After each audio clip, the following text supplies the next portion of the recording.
ក្នុងកលៈទេសៈស្មារតីតែមួយការពារជាតិពីខ្មាំងសត្រូវអ្នកអង្គការលេងនវត្រាបែងចែកក្រុមយុវជននិងសិល្បករជាច្រើនផ្នែកចុះសមរភូមិរៀបចំស្បៀងអាហារធ្វើត្រីងៀតគាំទ្រកងទ័ពនិងជនភេសជ្ជក្នុងកលៈទេសៈស្មារតីតែមួយការពារជាតិពីខ្មាំងសត្រូវអ្នកអង្គការលេងនវត្រាប្រធានសហព័ន្ធយុវជនបូជាការពារយុត្តិធម៌បានចាត់ក្រុមយុវជននិងសិល្បករជាច្រើនផ្នែកចុះរៀបចំស្បៀងអាហារដោយសមរភូមិមុខចុះប្រមូលទិញអំបុកផ្នែកប្រមូលត្រីងៀតផ្នែកធ្វើឆៃប៉ូវផ្នែកអង្ករនិងផ្នែកទទួលអំណោយសម្បរធម៌ពីបងប្អូនប្រជាពលរដ្ឋ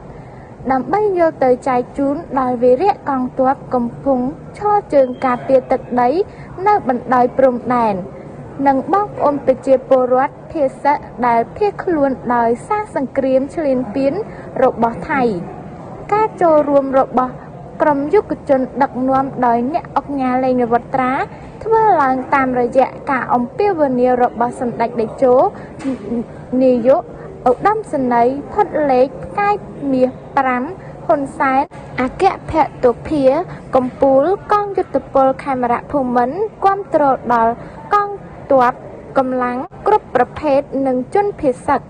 នៅពេលជួបការលំបាកស្មារតីសាមគ្គីភាពកាន់តែរឹងមាំចូលរួមរបស់ក្រុមយុវជនគឺជាការចូលរួមចំណែកលើកទឹកចិត្តដល់កងទ័ពដល់អង្គអាចក្លាហានរបស់កម្ពុជាដែលកំពុងឈរជើងជាប់ជាប្រចាំដើម្បីការពារបូរណភាពទឹកដីនៅតាមបណ្ដោយព្រំដែនកម្ពុជាថៃ